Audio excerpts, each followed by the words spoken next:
I'm Jessica Philippe from the South Central Regional Library Council, and I would like to welcome you all to this webinar about seasonal affective disorder. Our presenter today is Lisa Kendall, who is a social work psychotherapist and clinical gerontologist based here in Ithaca, New York. And Lisa wanted to let you all know that you can type in questions into the chat box throughout, and she'll answer them at the end. When you're typing into the chat box, just make sure to select all panelists and attendees so everybody can see your question. So thanks for joining us, Lisa. Thank you, Jessica. I really appreciate being invited to speak today, and thank you everybody who's coming on to the webinar. The whole topic of seasonal affective disorder is an important one. Anywhere from 1 to 10% of the population is suffering from seasonal affective disorder, or about 10 million people. And we're going to talk more about what that is as we go through our time together today.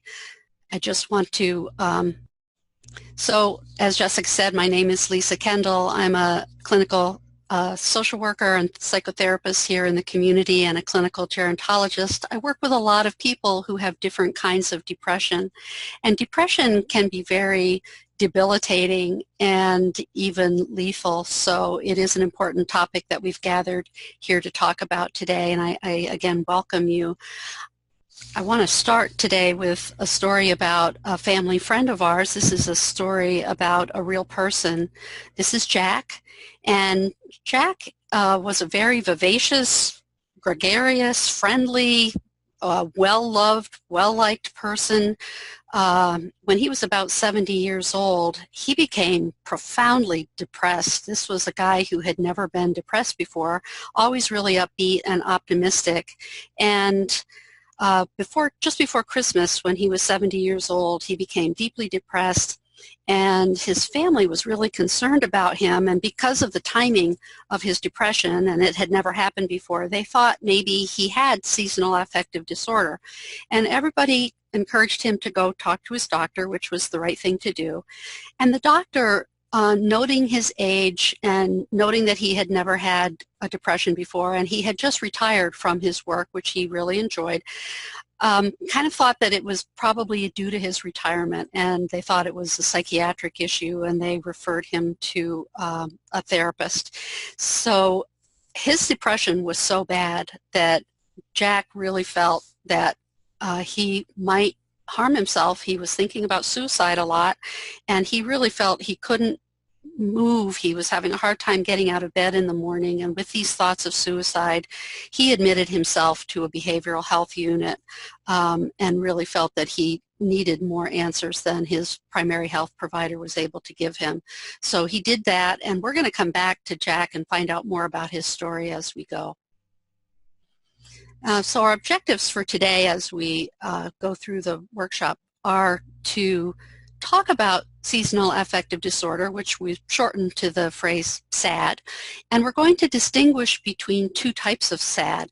I didn't realize until I started doing some research into the topic that there is a winter SAD and a summer SAD. We're also going to talk about the symptoms and talk about how to know when to contact your healthcare provider. We'll also talk about the kinds of questions you should be asking and how to prepare for that visit. We'll talk about some treatment approaches for seasonal affective disorder, and we'll talk about resources and phone numbers and text numbers for 24-hour crisis help as well.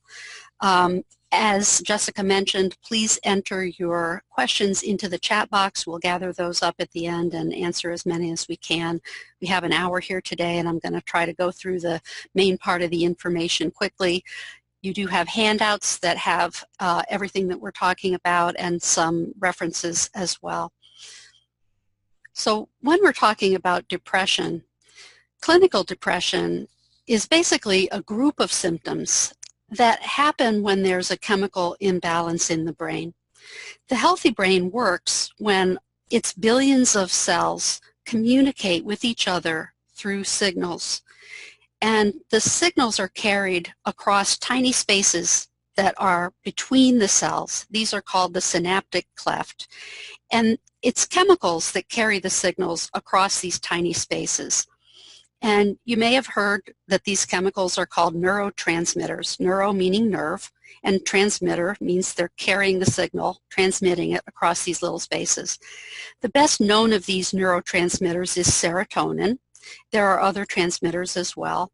And a decrease in serotonin is associated with depression. And serotonin is responsible for sleep and mood, also attention and learning. And so when we don't have enough serotonin, our sleep can be disrupted, our mood can be affected, and it's harder for us to pay attention and to learn. And as we go through some of the symptoms of depression and SAD in particular, you'll see how this might work out when that neurotransmitter is affected. So let's talk specifically about SAD and how that is affected. So SAD, actually, the new name for SAD is Major Depressive Disorder with a Seasonal Pattern. So we're not talking about just feeling sad. We used to call it Seasonal Affective Disorder. It actually is one of the major depressive disorders, and it has a seasonal pattern. So what this means is it's a kind of depression that happens on a recurring basis, a seasonal basis, usually in a late fall and winter, especially where we live. And you have a normal mood the rest of the year, so you might feel okay during the spring and summer, but then starting in the late fall and in through the winter, you start to get this kind of depression, and it's pretty regular when it happens. So the theory about what SAD is all about, or where it comes from, was first discovered by some scientists and researchers at the National Institutes for Mental Health, who suggested that it might be a response to the decreasing light that we get in winter. And they started experimenting with the use of bright lights to address the symptoms. And since then, scientists have identified that it might be that decreased level of the neurotransmitter serotonin that might not function optimally in people who have these seasonal affective disorder symptoms. It does seem to be more prevalent in higher or northern latitudes, like where we live. We're speaking to you from upstate New York. It also is more likely in younger people, more likely in women, and also more likely in families where there could be other mood disorder issues like other kinds of depression, bipolar disorder, and anxiety and other things that affect mood. Let's talk for a little bit about some of the symptoms of depression overall, and I'll also talk a little bit about how that can be different in people who are a little bit older. So some of the symptoms of depression include feeling depressed or unhappy or sad, or feeling irritable. And lately we've been learning more about how depression can even come out as anger. And that is true for both sexes, but can be more likely in men. People may also feel a loss of interest or taking pleasure in things that they normally really enjoyed, or just in their daily activities. People can also experience a change in their appetite. And sometimes this shows up as an unintended weight change, either a gain in weight or a loss in weight, especially if it's sudden, more weight, like a 5% gain or a 5% loss of weight in a 1-month period. That's a real signal that there might be depression going on. Insomnia or hypersomnia. Now those are sleep changes. Insomnia would be a difficulty getting to sleep or staying asleep, especially if you wake up early in the morning, and then having a lot of tiredness during the day. Or hypersomnia, that's sleeping too much. That's sleeping way more than you usually do. Fatigue or weariness, difficulty concentrating, just having a hard time keeping focused on a task.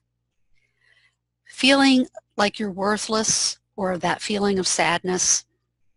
Having abnormal thoughts about death, including feeling suicidal.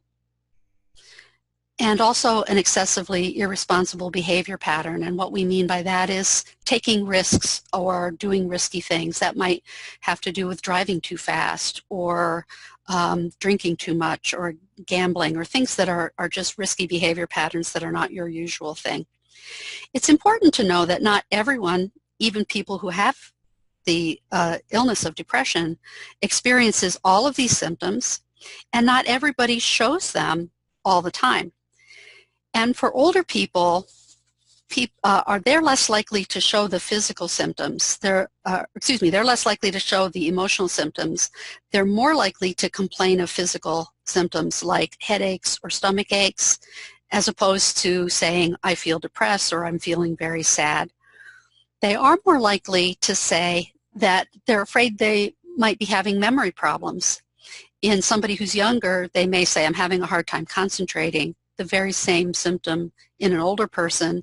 I think because of our fears about dementia or Alzheimer's disease, somebody who's older may say, I'm having a hard time with my memory. And they may secretly fear that they are losing their memory or have some kind of cognitive problem like Alzheimer's disease. They may also focus on feeling guilty. Sometimes it's an irrational or an oversized guilt over something that happened a very long time ago. And they may actually have anxiety as well as irritability. So in winter SAD, seasonal affective disorder, these are the symptoms that you especially want to watch for. You're more likely to have that hypersomnia, which is sleeping too much, oversleeping, to have that fatigue during the daytime, to be more likely to overeat and to gain weight, craving carbohydrates. I know a lot of you are thinking now, hey, that's me, because a lot of us in the wintertime do lean in this direction. And I want to encourage you to not necessarily assume that this means that you have this. I think there is a little bit of a natural tendency for our bodies to prepare for the winter, just as we might have 100 or 500 or a few thousand years ago to prepare for the winter, just like the other animals around us might prepare for the winter by having a few more calories and a little more weight on us. So don't panic and think that you have seasonal affective disorder. To feel a little more lethargic, to have a decreased interest in sex, to feel more hopeless, to have suicidal thoughts, to lose interest in your activities, and to socialize less. So these are the symptoms to watch for. Again, it's a matter of degree, and when they become a problem in your life or you have them for a sustained period, usually we say 2 weeks or more of having these symptoms or several of these symptoms, then we're going to say it's time to talk to your doctor. So let's take a look at that. First, we're going to look at what causes it. Sorry about that, I jumped the gun. So again, we're taking a look at what we think might be the cause of this. And one of the theories is that because of the drop in serotonin in the winter and because natural melatonin increases, we think that there's a disturbance of the biological clock and this natural sleep-wake rhythms that just interrupts, and some people can't make that adjustment with the change in light, and our biological clock gets out of whack, basically. That's one possibility that might cause this feeling of lethargy and the cravings for carbohydrates and the feelings of depression. A similar but separate theory is that when we have those early dawns in the winter, we have kind of a chronic jet lag. It's also a circadian rhythm kind of a disorder. Again, this means that people in the more northern latitudes are more likely to be at risk. We also think that there's a genetic component, and that connects us back to the idea that if other family members may have mood disorders, you may be more at risk for seasonal affective disorder. Now let's talk just for a minute about the summer version of seasonal affective disorder. This is more likely to affect people in tropical latitudes. And if you know somebody who lives there, this would be what you would watch for. It's almost the exact opposite of what we're more likely to get here in the north.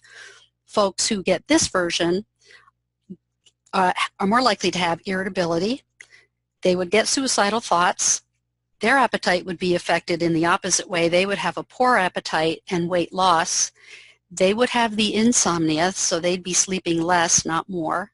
They'd be agitated and restless, and they'd be more likely to get this in the summer and it's triggered by the heat and the humidity, not necessarily by the shortened days, because they get longer days. So I'm not going to spend time talking about this one, and it's interesting kind of a phenomena. You can look up more information if you're interested.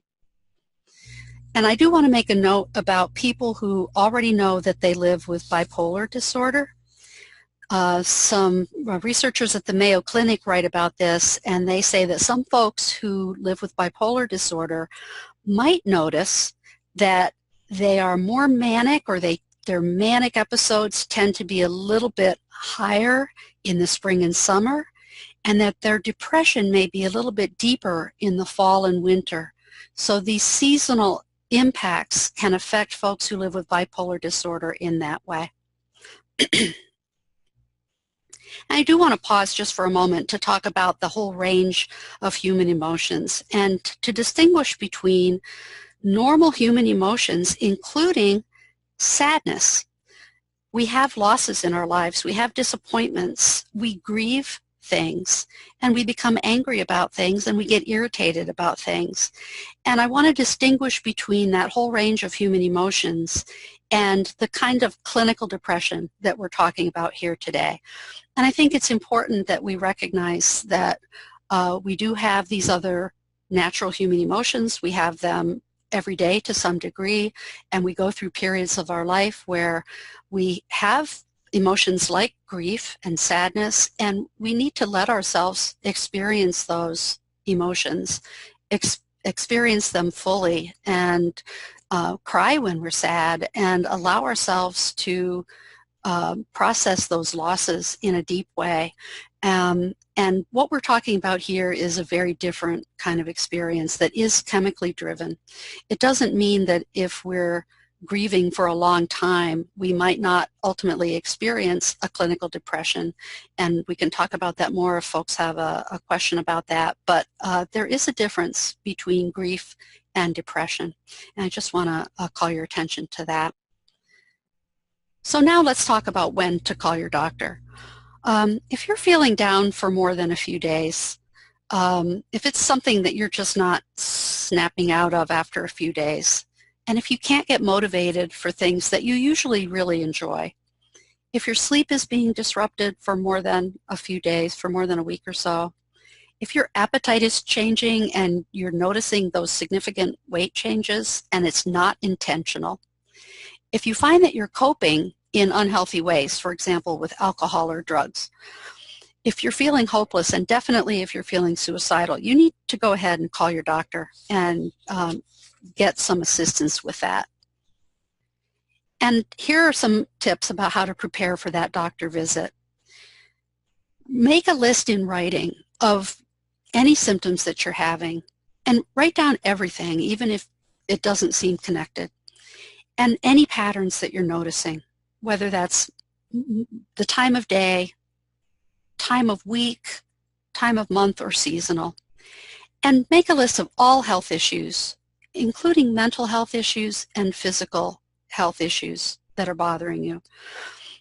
Make a list of any stressors that you're experiencing in your life and any changes that you're experiencing in your life. When we talked about Jack, we talked about his retirement. That is a big life change, and it was something that was worth looking at. Make a list of all your medications, including supplements, anything that you're taking over the counter, any herbal supplements. And make a list of your questions. Could this be SAD? Could this be something else?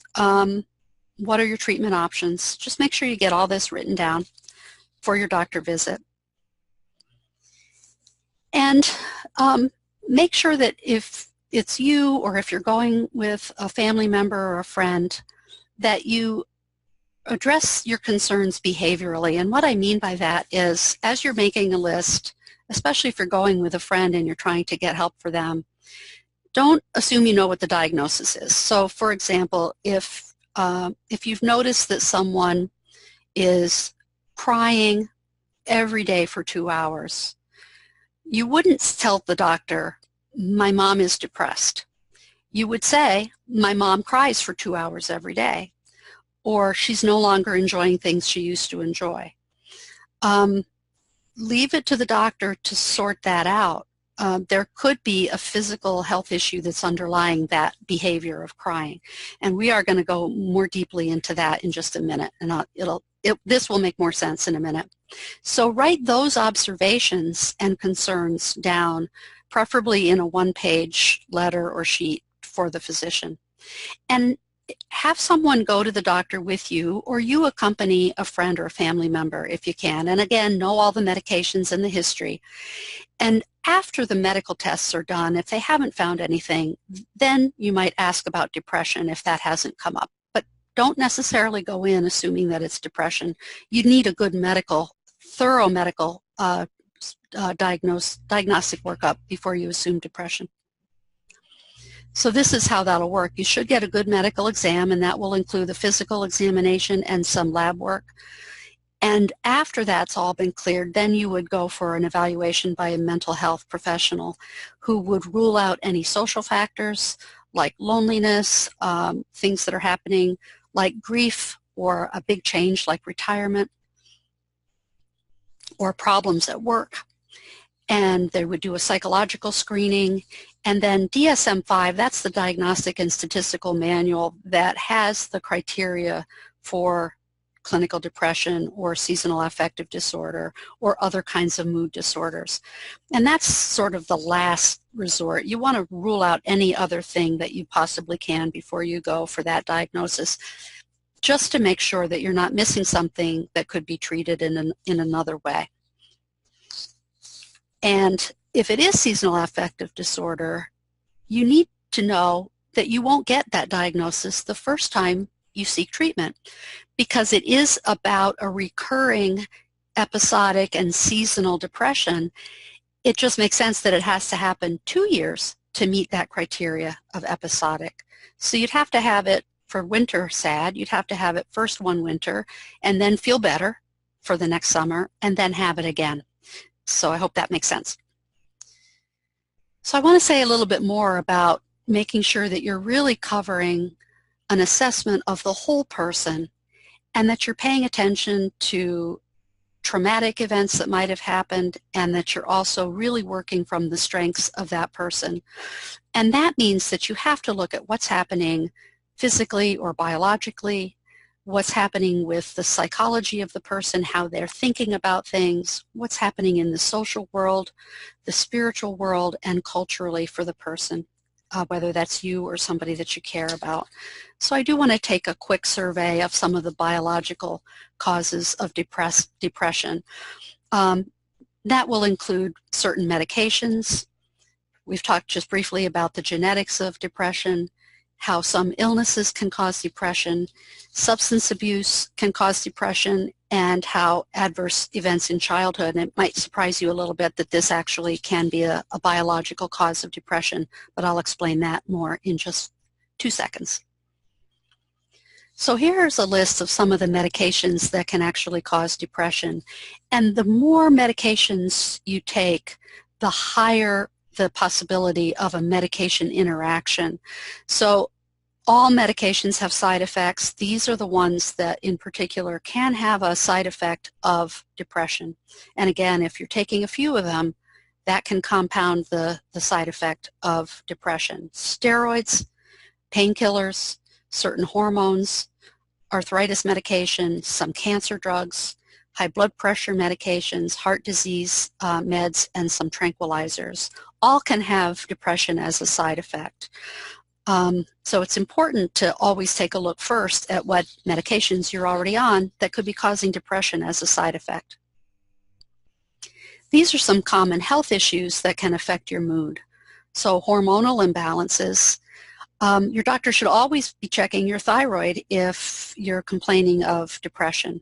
And a vitamin B12 deficiency can certainly cause mood changes as well as can other nutritional deficiencies or electrolyte imbalances and dehydration. And any of these things can be treated and should be treated. They're all reversible and manageable. These are the medical conditions, and it's not an exclusive list. There are other things as well, but these are some of the medical conditions that commonly trigger depression. A heart attack or heart disease, Parkinson's disease, a stroke, Alzheimer's disease, MS or multiple sclerosis, cancer, and diabetes. These all are very intimately tied in with brain functioning, and any one of them can trigger depression. And for some of these illnesses, depression can be the first symptom. For example, depression can precede Parkinson's disease or a stroke.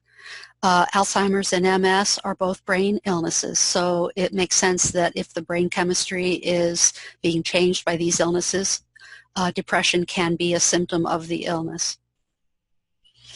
And I do want to mention here that we have this back and forth. The mind and the body are not separate entities as we often think of them, that you can have depression as a symptom of the illness, or you can have depression as a reaction to the diagnosis of an illness. It can be an emotional response to getting a diagnosis.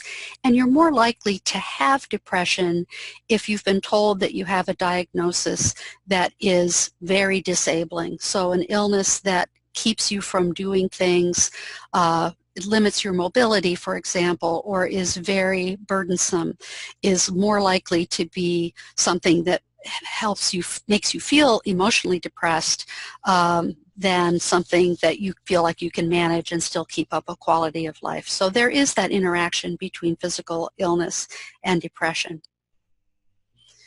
I think this is a discovery that is extremely important. About 10 years ago, some researchers at the University of Illinois actually discovered and were able to track the connection between inflammation, which happens in our body anytime we're ill or we're injured, and depression. And it's a very natural response if you think about it. So we get ill or injured, inflammation happens in our body, and then depression occurs. And the depression, if you think about it, kind of keeps us from running around too much if we're injured, or from running around and making other people sick if we're ill. And then that depression can, we can sometimes get stuck in that depression. And that depression does respond to antidepressant medications. So we can now trace directly what we always thought was anecdotal evidence between heart disease and inflammation. So the heart disease could happen first and then cause inflammation, which makes us depressed, or inflammation can happen first, which can cause heart disease. Excuse me, and that's just one example. It's true for all of the inflammatory diseases like diabetes, cancer, heart disease, and so on. So they're all tied in together with depression. And this is where early adverse events in childhood, or actually trauma at any time across the lifespan, can affect us by causing inflammation. When we've had difficult events happen and we get into a chronic state of fight or flight, that kind of anxiety in our lives can create inflammation in our body. That inflammation in our body can, over time, cause a much higher incidence of chronic illness by midlife. And that chronic illness can include things like obesity, diabetes, heart disease, liver disease, lung problems, even cancer by midlife. If you've had a number of adverse experiences in childhood, and I have a lot more information about this on my website, and I've been doing a lot of speaking around town about this topic, then we do have higher health consequences, including depression. So this is something to pay attention to. The good news is this can also be healed. We can get treatment for the physical as well as the emotional consequences of having challenging childhoods and also trauma later in life. But there is a connection, and we need to just be aware of it and work on both prevention and on treatment. So let's talk a little bit more about Jack. Let's check back in with him. So Jack is now in the behavioral health unit at the hospital. He's been seen by a social worker, and he does have signs of severe depression. Being in the hospital actually allows him to get some additional observation and some medical and social assessments. And the psychiatrist there actually noticed that Jack was walking very stiffly, and that made him really curious, and he asked for a neurologist to assess Jack. He was concerned there might be something more going on with Jack than just the depression. So let's come back to Jack again. We're going to keep an eye on him. Let's take a look briefly at the psychological causes of depression. And you're going to notice that these categories overlap. Abuse, conflict, death or loss, major events can cause depression, even good ones. And you might be wondering what I mean by that. Think about a job promotion, moving to a new house. Even when that's a wonderful thing, you're happy about moving, it's a good thing to have happen. Is moving stressful? Yes. If you're planning a wedding, that can be a wonderful event, something you're really looking forward to, but it can be stressful. It's a demand on your body, and you can find yourself getting depressed just because of the demand on your body and the inflammation that comes from that anxiety and stress. Other personal problems, including loneliness, and we've already talked about serious illnesses. So these can be psychological causes of depression. And there are social and cultural causes of depression as well, and these include things like ageism, conflict, homophobia, major events in the world, like terrorism and tsunami and hurricanes and floods, poverty, systematized poverty, racism, historical racism, serious illnesses, and I'm thinking here of things like the AIDS epidemic or Zika, sexism and institutionalized sexism, substance abuse, and again, loneliness is a huge predisposing factor for depression. And I am talking here about clinical measurable depression. Caregiving, people who are doing care for a family member or loved one can have very high rates of depression compared to other members of the culture. So why do we treat depression? We treat it because people who live with depression are much more likely to have sickness more than their fellow members of society, and they tend to die earlier just from the sickness.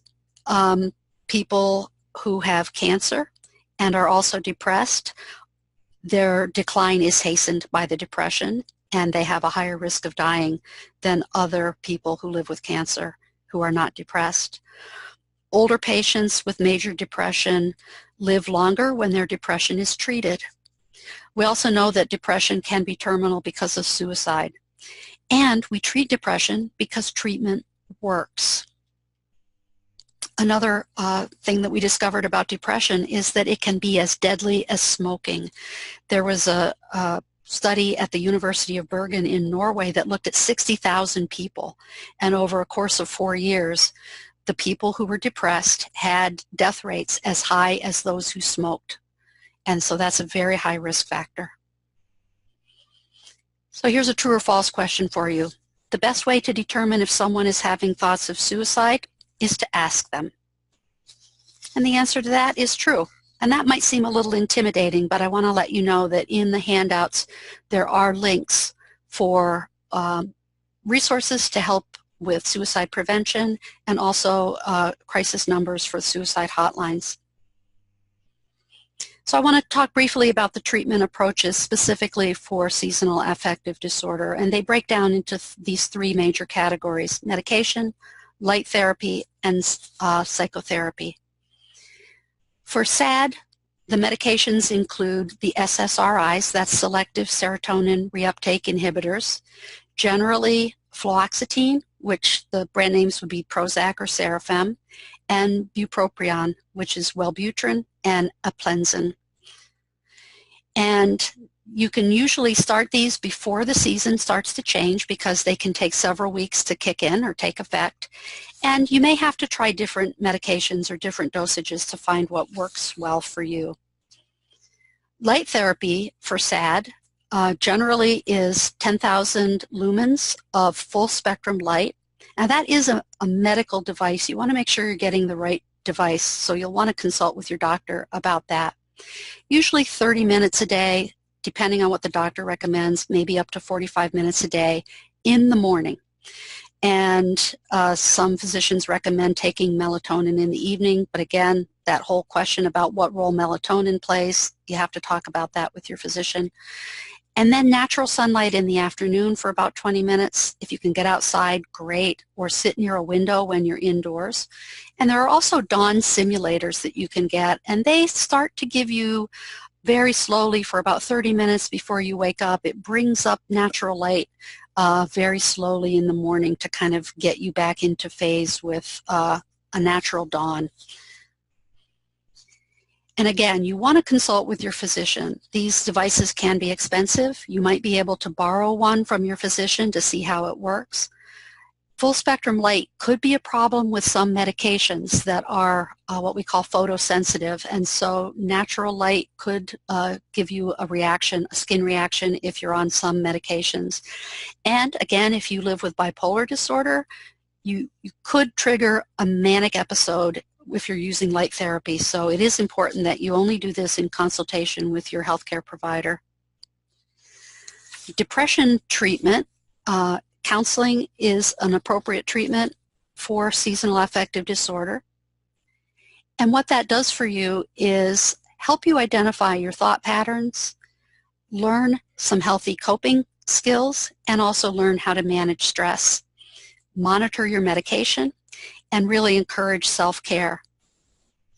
The most effective treatments have always turned out to be medication and counseling together, especially for the more severe forms of seasonal affective disorder or any kind of depression.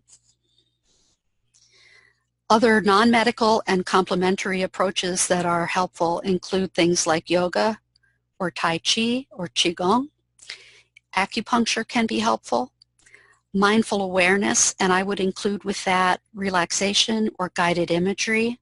There are lots of apps that can be very helpful with something like this, including the Insight Timer app is really nice. It's got lots of different things that you can connect with and find something that works for you. Also, music therapy and art therapy can be helpful. And exercise is particularly helpful, especially for seasonal affective disorder if you can get outside. 30 minutes a day can be amazing for both depression and anxiety, and that's been proven in lots of different studies.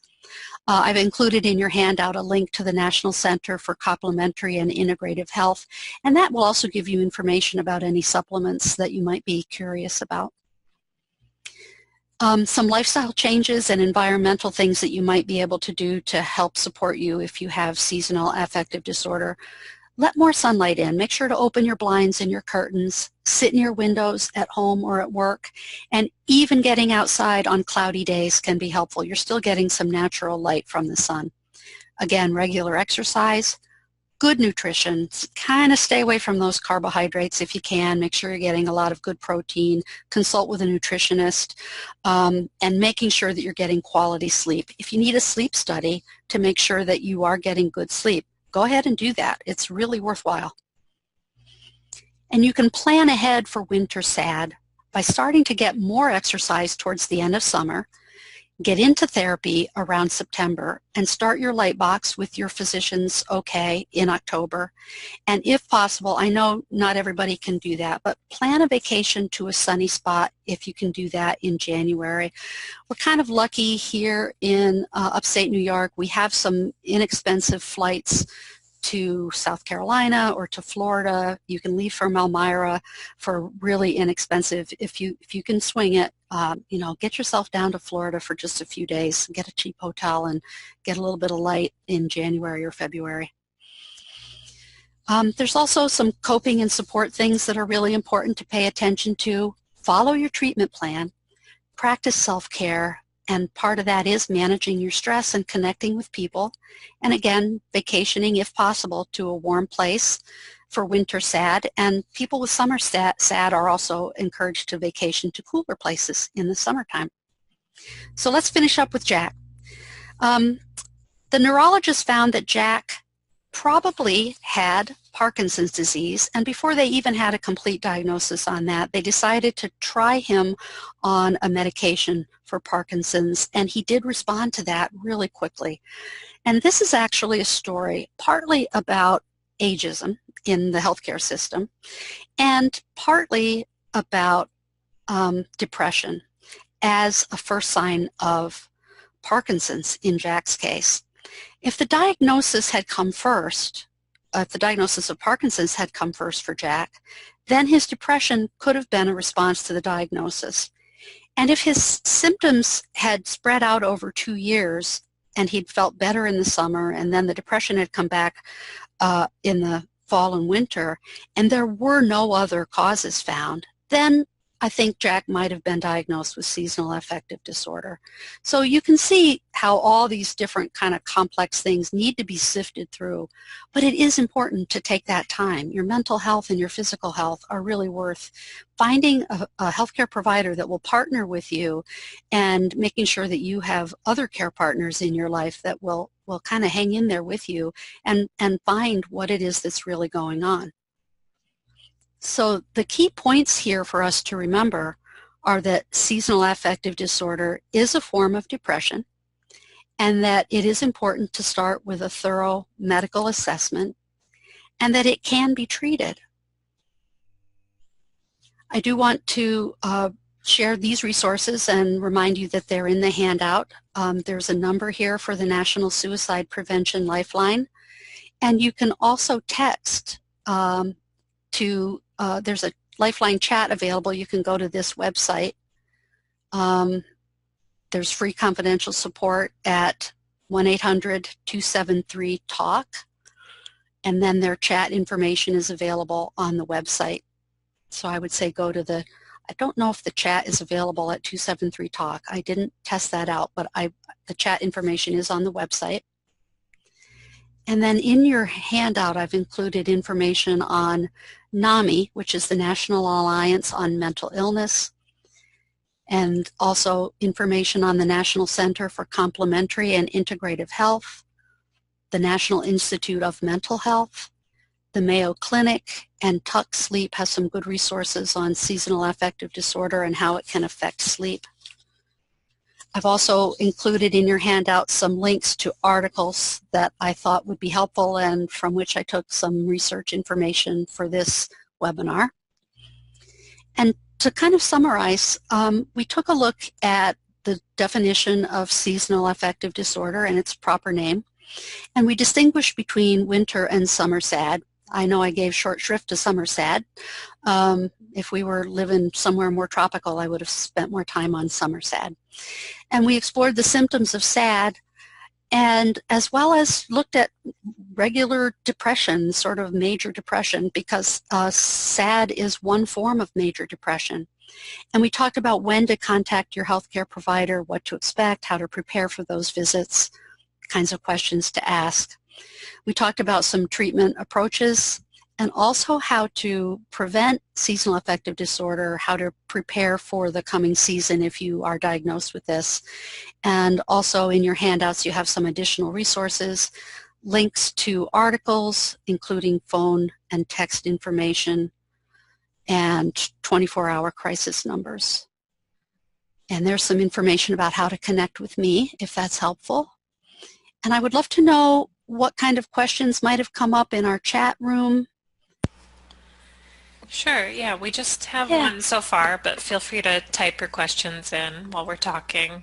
Okay. Rebecca was asking, where do we get the handouts? I did send them out to anybody who registered ahead of time, but I'll include them in a follow-up email as well in case anybody did not receive them.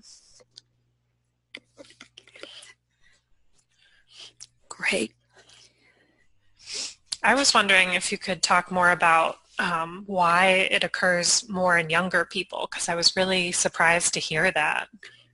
Yeah, that's a wonderful question, and I did not find a reason for that in the research. I don't know if it's because they tend not to really do a lot of studies with older people. That could be, I mean, just in general, studies are done on younger people. And that's because they're available, and you know, as we're looking at trauma research, for example, a lot of it is coming out about younger people, and in my work I'm having to kind of translate it to older folks. We're doing a lot of research about attention deficit disorder, and in my work, because I'm a clinical gerontologist, I'm seeing older people with the same symptoms, and we're just not researching it in elders so much. So I'd be a little leery of that particular thing. And if you're an older person, if you're an adult or an older adult and you think you have it, I would still go to your doctor and say, this is the pattern, what do you think? So yeah, I don't know, I haven't seen the studies that say it doesn't happen or it happens less in older people. I'm just not sure it's been studied. Okay, that's interesting. Yeah, I would have thought it would be the opposite. I kind of felt like we had a lifetime allotment of, the sun that you need, and as you get older, you kind of get less and less tolerant of it. But could be totally wrong. It's a good question. It's a good question. Elders in general tend to have less depression overall than younger people, which a lot of people aren't aware of. People tend to think you're more likely to be depressed as you get older, but that's not true. Yeah, I did not know that. Yeah, older people are happy people. Doesn't mean depression doesn't happen, but and as I talked about those illnesses, a lot of them do tend to happen as people get older, so you can have more depression from those illnesses. But overall, without those illnesses, depression tends to happen less when you're older. Right. Something so maybe to look forward to. Maybe that's part of it. Yes, something to look forward to for sure. Any other questions for Lisa? I was also wondering that connection with inflammation was really interesting. I don't know if that was included in the resources that you provided, a link to that study. Oh, you know what? I didn't include that, but I can get that to you. The research on that is exploding, especially around early trauma, because that connection is the research on that is just going crazy, because we are learning how trauma causes inflammation, and that has an impact across the lifespan. So there's tons of information about that now, and that does seem to be the link between early trauma and midlife illness, and there is a link to that. It's the ACEs study. There's articles in there about adverse childhood events, and that talks about that link. And there's one book, if you want one resource about trauma, and it will include everything you need to know about inflammation and illness. It's a book called The Body Keeps the Score by Bessel van der Kolk, and I believe I did include that as a resource. I usually do, and now I can't remember. If you have a copy of the handout there, maybe you can peek, but that would be the one book I would say you'd want to read if you're interested in that connection between experiences and illness. Yeah, that's an interesting topic. Yeah. And Molly was also sharing that there's a new book that just came out on inflammation and depression called The Inflamed Mind. Okay. Yeah, thank you, Molly. Yeah, and then somebody's asking if the recording will be available for later viewing. For those who cannot attend, yes, I will send that out to everybody who registered once we get that up on YouTube. So I'll share the handouts and I'll share a link to this recording for everybody who registered. And I did also want to invite you all to the next webinar in our health and wellness series. It's going to be about dealing with grief in the workplace, and that's going to be held on Thursday, March 14th from 11 a.m. to noon.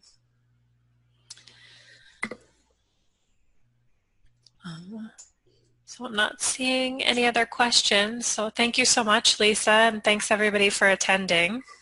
Yeah, and I'd really like to thank everybody who was here. And, oh, I see another question. Is that all right if we grab that one, Jessica? Absolutely, yes. Yeah. Yes, Suni Oswego is asking if we have suggestions for people who work in offices without windows. And we were just talking about that. I am one of those people, and I have been one of those people for a long, long time. I think you can get a light machine for yourself. And I would also say over breakfast if you can use a light machine, especially in the winter months. I think if you can take a walk in the morning, if you can get out of your office at lunchtime. In my office, I don't have windows and I'm here all day, and in the wintertime, I come to work in the morning and I leave after being in a windowless office all day long. I leave at the end of the day in the dark. So I could literally go without natural light for months if I don't make an effort. At the end of my hall, though, outside, there's a big window. So even if I don't go outside, I could go at lunchtime and like sit in that window and get a little natural light through that window. So I think anything you can do to get natural light, whether that's a light box, and it has to be full spectrum light, or getting outside for a walk even on a cloudy day, it is really important that we get that light. And one warning about that is not to get that light from a tanning bed. That has UV light that can be harmful. So do not try to get that light from a tanning bed. It is not the same light, and it is not going to give you what you need, and it could be harmful. So that was one of the warnings I saw in one of the articles that I read. I hope that's helpful. Yeah, take a walk. You'll get exercise and light. So I hope that's helpful. That's good for everything. Yeah, and when you're at home, you can just follow, if you have a pet, just follow your pet around. They always know where the spots of sun are. Yeah, and isn't that true? They know Yeah, what they're they so need. smart. Yeah. They are smart, smarter than we are. Yeah. Yeah. Well, I really appreciate everybody who joined us today, and want to thank you all so much for your attention, and appreciate it very much. Thanks for having me. Yeah, thanks for coming. Have a good day, everyone.